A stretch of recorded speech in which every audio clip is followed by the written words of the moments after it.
Hello, everybody. Earlier this week, we did a show with my old friend Nicholas Carr, one of the most persistent and convincing critics of technology. Talking to him, he's written many books warning us about the slippery slope of technology, how we're losing our humanity. We talked about a 2012 article he wrote called The Arc of Innovation Bends Towards Decadence.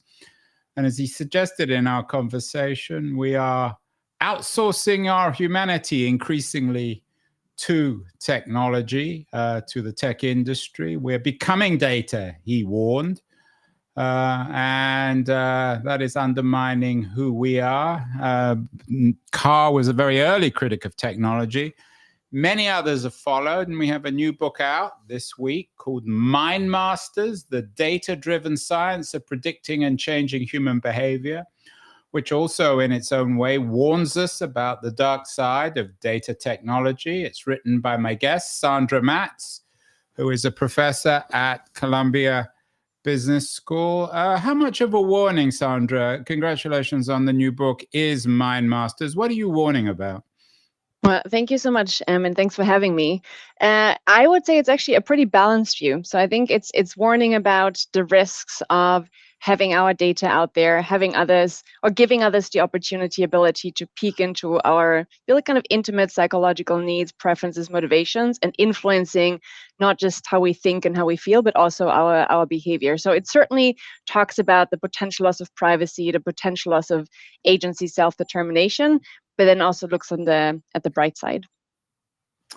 What are you saying that hasn't been said before? I mean, so many books have been written about this. What is it about Mind Masters that should convince people who are immersed in this literature, whether it's Nick Carr or Douglas Rushkoff or Sherry Turkle? What are you saying?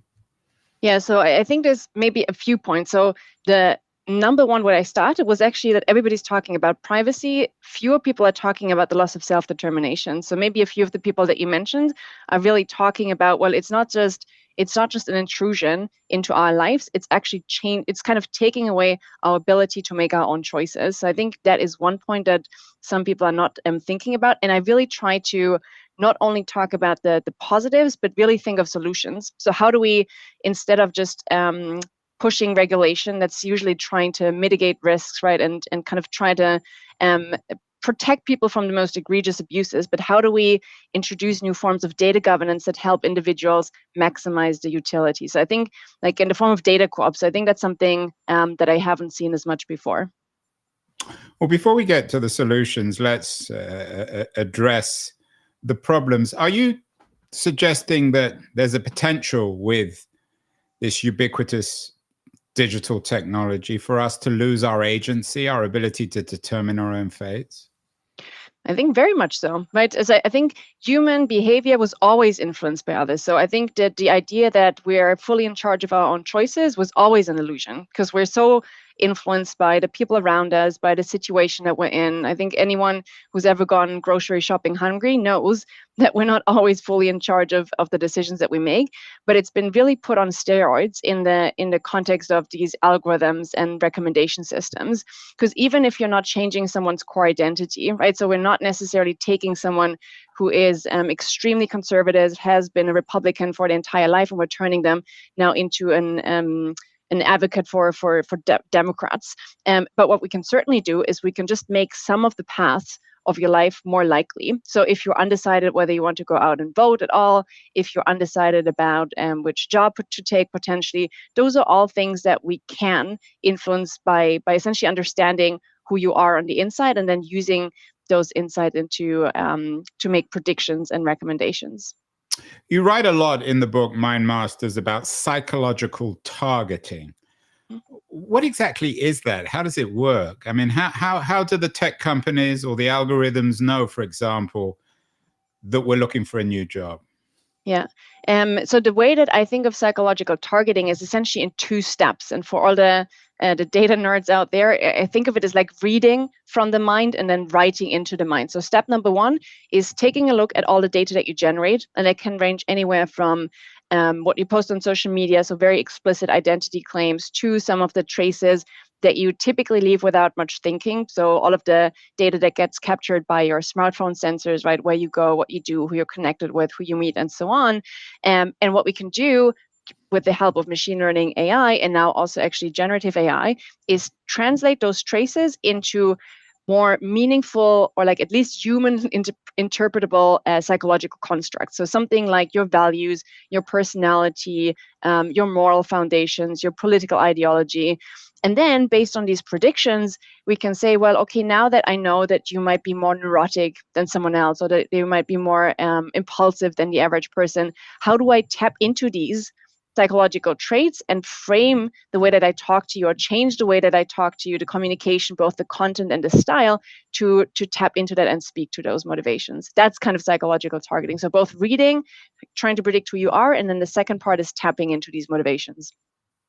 So is psychological targeting what you're writing about in Mind Masters? Are the Mind Masters the advertising platforms, the algorithms that control the advertising business, or content platforms like Netflix or Amazon that determine what we want to watch or what we want to buy? So I mostly thought about Mind Masters of the algorithms, because they're taking the data and they're just insanely good, right, at turning vast amounts of data into something that is interpretable at a psychological level. But you're absolutely right in that algorithms are written by humans, right? And essentially the question of what do we optimize for? Are we optimizing for attention? Are we optimizing for clicks? Are we optimizing for time spent on platforms? Those are all goals that humans give those algorithms. So at the higher level, at the meta level, it's certainly the humans behind these algorithms. But could you give me some examples? Are these mid-level companies? Are these companies we've heard of, or is it the usual suspects, the Googles, the OpenAIs, the Amazons, the Facebooks, the Instagrams of the world? So it used to be the case that it was actually relatively difficult to build these predictive models, because what you needed was a proprietary data set that connected your data. So anything, again, could be your Facebook likes, could be your what you post on Twitter or X, could be like your credit card spending. And you needed some way of connecting that to psychological constructs and then train your model over that data. So back in the day, it was mostly the big companies, right? So Facebook has a patent for predicting personality traits from the data that they capture on their platform. So the fact that they were very surprised about Cambridge Analytica, I think, was not necessarily following what they'd known internally for a while. But now that we have generative AI, that's changed entirely. So again, you don't need a model anymore that's dedicated to specific tasks, say translate what someone posts on X to the personality trait of extroversion, because generative AI is built on the entire internet. It knows everything about psychology. So anyone can now take any data that you generate, Google searches, credit card spending, social media posting, pop it into ChatGPT, so any off-the-shelf language model, and ask it, well, what do you think is the personality of that person? What do you think is their political orientation? What do you think are the moral values that they follow? And it does a pretty remarkable job at making those predictions, even though it's never been explicitly trained. And you can imagine that democratizes access and just makes it accessible for anyone. Yeah, I have to admit, I'm not entirely clear on what you're saying. So let's use myself as an example. Yeah. So what you're saying is there are companies, individuals that will go to OpenAI or Anthropic and ask these large language models what I want, what I do. Would they be able to tell it?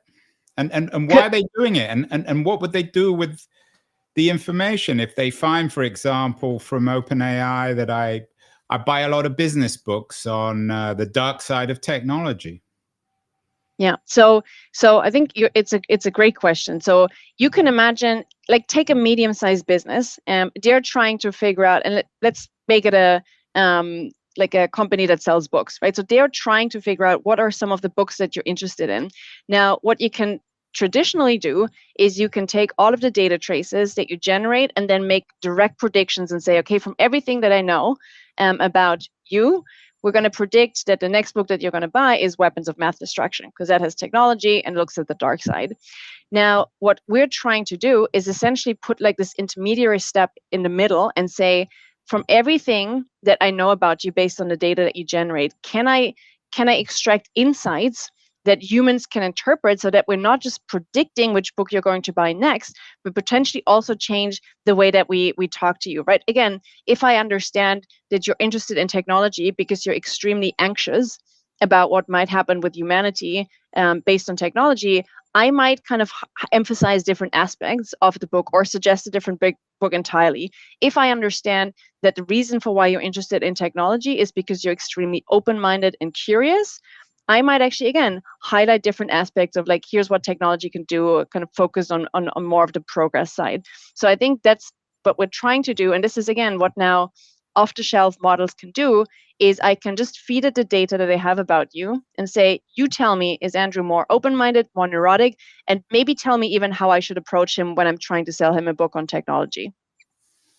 So I still don't really understand what you talk about, something called off-the-shelf models. Yeah. Could you give me some examples of these kind of models? Is it available? And I'm guessing that bookstores are not buying this off-the-shelf model so that they're able to sell their potential customers more directed products, whether it's clothes shops or bookshops or any other sales business.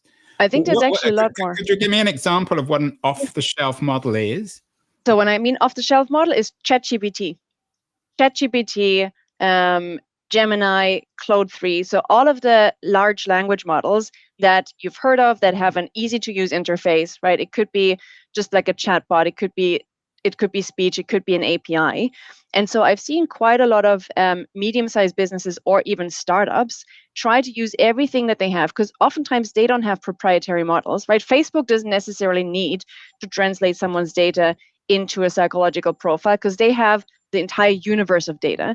If you're a small business and you only have so many data points about a person, either because you've collected them yourself as first-party data or you've purchased them from data brokers, now you benefit the most from using something like ChatGPT and kind of asking it, okay, based on everything that you know, because you've read the entire internet, who do you think that person is and how should I be talking to them? What are some of the things that they care about? How do they want to be talked about? What are some of the products in our series of products that they might be responding to best? So I think it's even more important for the smaller businesses because they don't have the entire data set that the large companies have.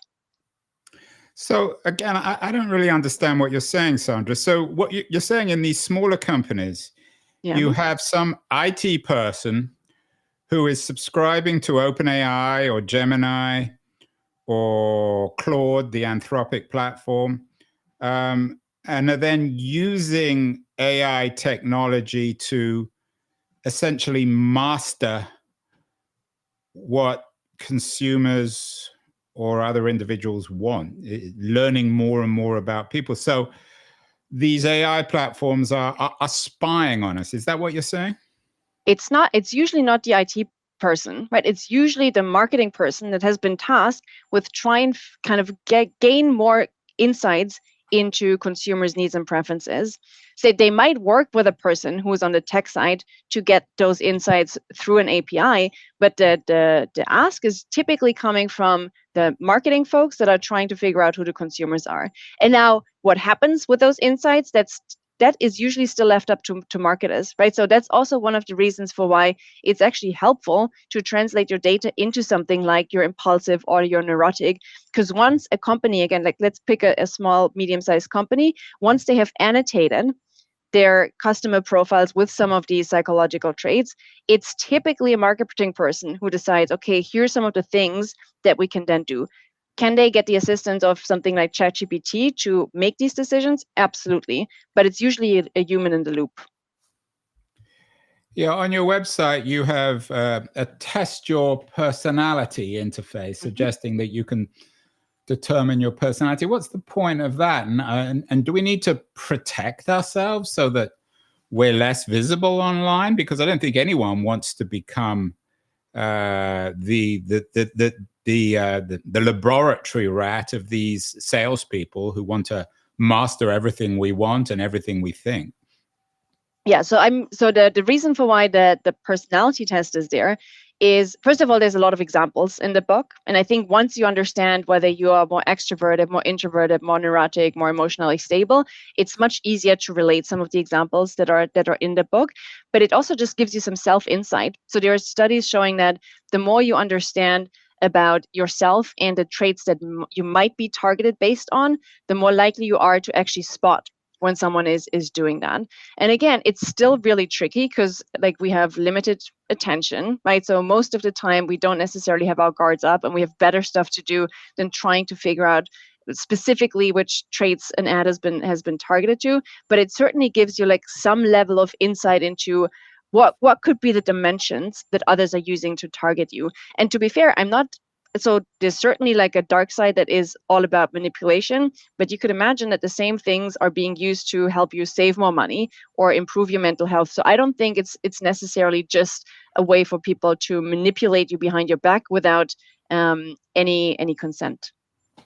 Is there any difference between the way you're interpreting these large language models, and I'm not convinced that that's the core of what large language models are, and traditional search? I mean, isn't that what Google did? You can always use Google to search for people, find out more about them, find out what their traits are, what they want, what they do. So I think it's fragmented. So the reason for why, and I'm not saying that like you always need psychological traits. If you just want to predict what someone is going to do next, and you might just be able to take the entire swath of data that you have on someone and feed it into an algorithm. The reason for why I think this intermediary step of psychology is actually interesting is that, first of all, it makes people care about the topic a lot more, right? So the reason for, at least in my opinion, why Cambridge Analytica blew up is that people suddenly felt, well, if someone can use my data to predict that I'm impulsive and neurotic and use it to exploit me, that suddenly felt a lot more intimate than saying, hey, I'm just getting access to all of your searches, all of your social media data, and all of your GPS records. Because we don't think about humans in those terms, right? We think of humans as these holistic beings and not just a combination of different data sources. So one is, I think, that it helps highlight how intrusive some of these models are. And the second step is that oftentimes, because there's still a human in the loop, right? So whether that's the customer service person that talks to you, or whether that's the person in the store, and that's typically completely disconnected from anything that happens offline, there's some value in kind of not having just an algorithm understand you based on all of the data, but translate it into something that is simpler and that humans can make sense of. And that's the when essentially psychology and personality comes in. You brought up Cambridge Analytica a couple of times. I haven't had that company for a while. I mean, that was a long time ago, almost 10 years ago. And it's like a couple of centuries ago in tech terms. You also wrote about the rapid spread of election disinformation for the last election. But it seemed as if that problem is less prominent than it was. And how does this fit in with Mind Masters? Most people seem to have concluded, a lot of people aren't particularly happy that Donald Trump won the election, but was in your view, at least, did he win partly because of your mind masters? Did he have mind masters running his campaign that determined how we were going to vote and bombed people with data and advertising? Huge amounts of money, of course, were spent. Kamala Harris spent more than Trump and lost the election. Yeah, I mean, I would actually say that that's the job of most of the people working on these campaigns, right? So it's always been the case that campaigns have been using data to try and figure out who to target, who are the undecided voters, and what message resonates most with them. So I don't think anything has changed with the introduction of Cambridge Analytica, other than, again, the fact that people suddenly felt it was a lot more intimate because they could suddenly make sense of the way that companies use data. Now, for me, the part of Cambridge Analytica was never did it win the election or not. That's why I think it's still relevant. It just means kind of coming back to what we talked about in the beginning. If there's someone that can interfere with your decisions based on an understanding of who you are, psychology or not, completely to decide, right? Take data, take psychology, I don't necessarily care. But someone can use data to get an understanding of what you might be doing and then influence that behavior. that's something that I think all of us should care, because it's not just in the context of elections, it's also in the context of all of the decisions that you make on a daily basis. And those are a lot, right? Anything from which products do you buy, which job do you take, are you going to get a loan or not? And if those are no longer our own, I think it's something that we should be concerned about even 10 years after Cambridge Analytica. Yeah, you noted at the beginning of this conversation that the book Mind Masters isn't a warning, but I think a lot of people are going to be listening to this and be profoundly chilled. You said that one of the original things in the book, and again, you're not the first or the last to make these warnings about big tech, about knowing everything about us and selling us stuff that they know we want, or showing us ads that they know will have an impact. You talked about your solutions, data sharing in particular. What exactly does that mean? You talk about new companies, new platforms. What does that mean? So I think there's two approaches, or two things that I think we're not talking about enough, that I think are more interesting solutions than just regulation, which I also think we need, by the way. But one is technology. And what I mean by that, like a specific example would be something like federated learning or distributed learning, where we can create intelligence machines without necessarily having to collect all the data in one place. So Apple's Siri, for example, it's not that Apple collects all of your voice data, all of your speech data on a central server to train their models. What they do is they make use of the fact that you have a supercomputer in your pocket, right? Your smartphone is so much more powerful than the rockets that we used to launch, like the computers that we used to launch rockets into space with. So what they can do is they can essentially say, look, your voice data never leaves your phone. We're going to send our model to your phone. We're going to update based on all of the data that we find there. We send the intelligence back, so we still collectively benefit and we can collectively make our models better. But it's a way of protecting your data and not now having the responsibility to safeguard the data that you sent us in a central server. So that's, I think, for me, one of the technologies that would be able to break down this almost like this trade-off that we've had for centuries, which is either I can get something like service, personalization, convenience, or privacy and something like self-determination. And if that's the choice, the human brain will always go for the immediate reward. So technology is one. And the second one is different forms of data governance. So the specific example that I mentioned in the book that I think is really promising is data co-ops. And what that is, I'm going to give you a specific example, which I really like in the medical context, is essentially it's people who have a shared interest in using data. So there's one in Switzerland that's called My Data, for example. They are working with patients who suffer from MS. So MS is a disease that's poorly understood because it's incredibly complicated. It's determined by genetics, by your medical history, by your lifestyle, by your surroundings. And so you need a lot of data from a lot of patients if you truly want to understand how you might be able to help someone who suffers from that disease. And so what My Data does, it's essentially a data corp that is owned by its members in the same way that financial institutions have fiduciary responsibilities to act in the best interest of their customers. So they're legally obligated to act in the best interest of their members. Now the data corp can essentially say, we're going to collect data from all of these patients who suffer from MS and also a control group, so we can contrast. And now we not only learn something about the disease, but we also can use it directly to help the patients in the moment. So insights from the app are directly sent to the doctor to say, well, here's something that we learned based on all the data and the insights that we gathered. Maybe try this treatment because patients who look similar have traditionally responded better to these treatments. And then you have a feedback loop where the doctors can send information back on whether the treatment worked or not. Totally different idea, right? So the way that it currently works is that these platforms collect all of the data, they commercialize the data, they benefit from your data. There's like the saying of, if you're not paying for a service, you're the product.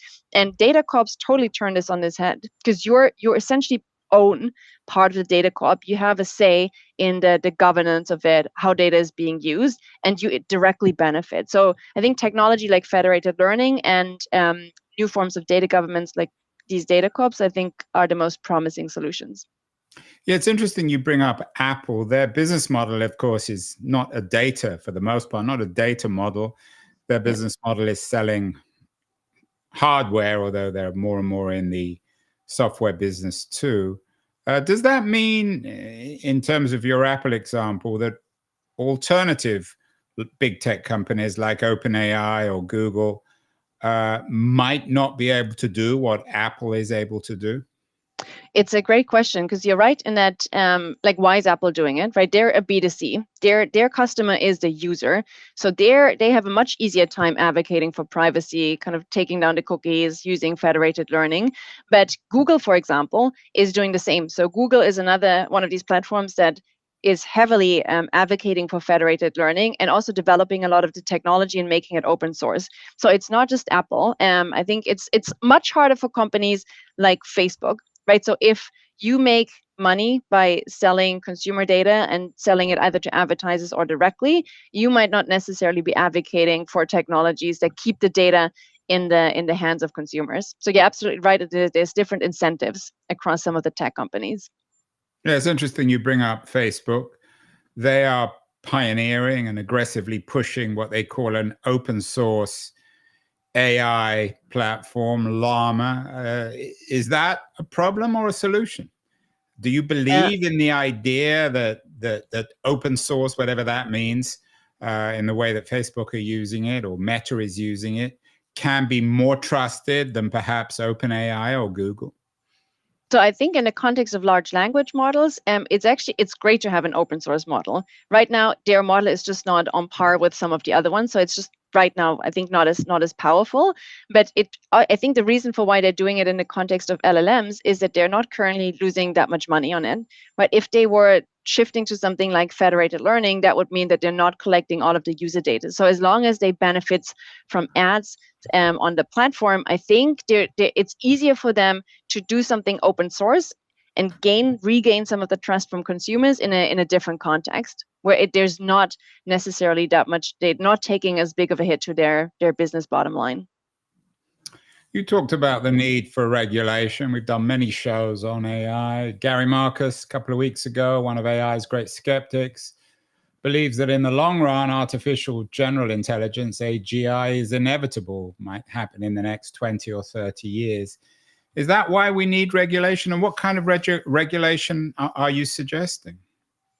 Yeah, so, and I agree. So I think it's really like, based on the leaps that we've seen in recent years, I think it's hard to imagine that there's a world where we might not get there. Regulation is tricky, right? So what if you kind of look to the European Union, for example, that I think is again among the first to try and regulate AI, it's almost impossible to regulate the technology itself because technology moves at light speed, right? And we know that regulation typically doesn't. But so what they're trying to regulate is certain purposes and certain use cases. And I think that is much easier to use. So the simplest example is if we're using AI in the context of vulnerable populations, so that is mostly kind of teenagers, young people, the barrier to doing that is much, much, much higher. So you have to kind of jump through a whole lot more loops to be able to put that on the market than when you say you just have like a simple recommendation algorithm that sells you toothpaste. So I think for me, the idea of saying, well, we're not necessarily focusing on technology itself, but we're focusing on protecting certain groups. We're kind of trying to see what are some of the conditions or like some of the contexts in which we don't want to use it, right? You could imagine we might say that elections, the stakes are too high and we're trying to not use it there. Now, is it always going to protect us from all possible abuses? Probably not, right? So there's still going to be bad apples and bad actors that are trying to circumvent some of the regulation. But I think it just sends a signal of what are some of the things that we care about in the context of technology. So that is like a path that I think is promising in a world that is just incredibly difficult to regulate.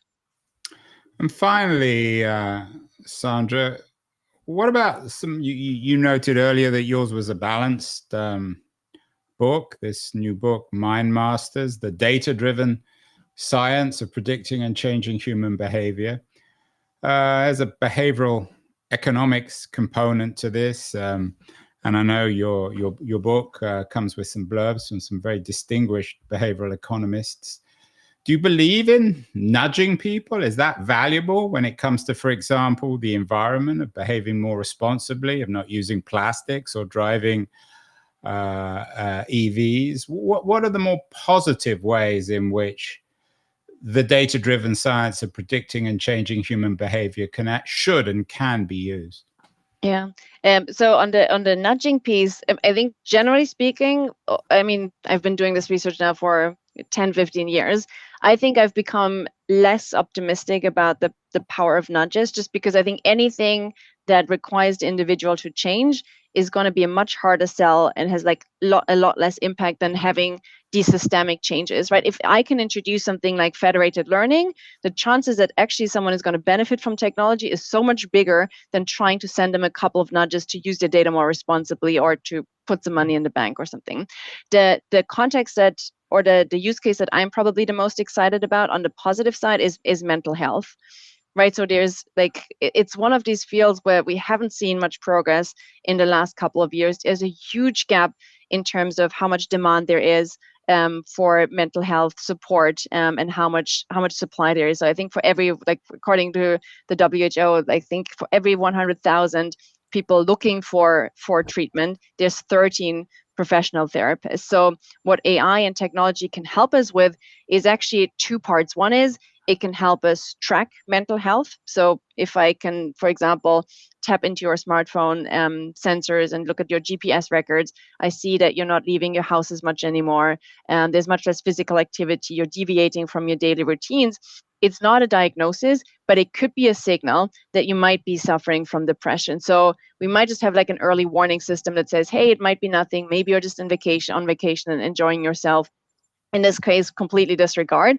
If you're not, maybe look into something. And here's some resources that we can send you that are customized to you. And then obviously on the treatment part as well. So I think there's a lot of ways in which you can either get therapists up to speed, so train them using large language models, artificial agents that both mimic patients and supervisors that help you catch up on the latest science that we have, and also as autonomous therapists and coaches, right?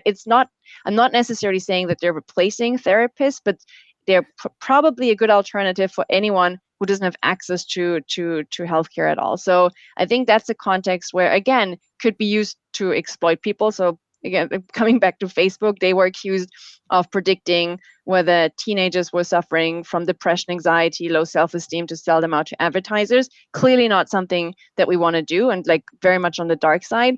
But same idea of like, once we understand that someone might be suffering from like mental health problems, we can also use it to help them.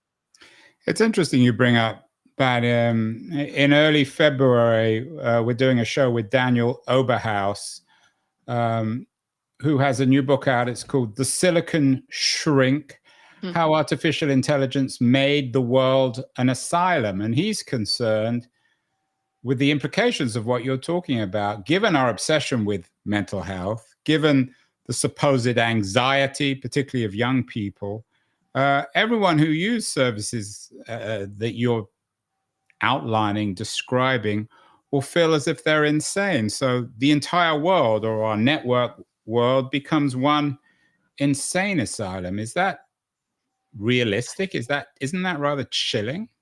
When So you're to saying me, that every time you don't go out, you get a warning saying, well, are you depressed? You sound like it's ubiquitous therapy. Therapy is already relatively ubiquitous in cultural terms. More and more young people are going to therapists. More and more people feel that they're suffering from some sort of mental ill health or another. Isn't what you're suggesting just one way of compounding that cultural crisis so that everyone feels as if they're mad?